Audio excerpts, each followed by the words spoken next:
oluyor bu? Bu çok daha az iş demek. Unutmadan belirteyim. Kinayeli konuşuyordum. Gerçekten mi? Hiç anlamamıştım. Cidden mi? Sonunda.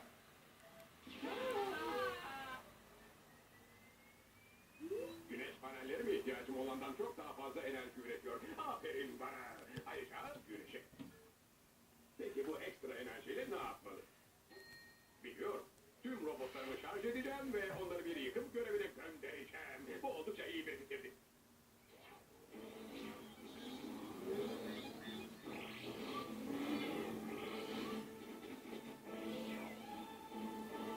Tamam.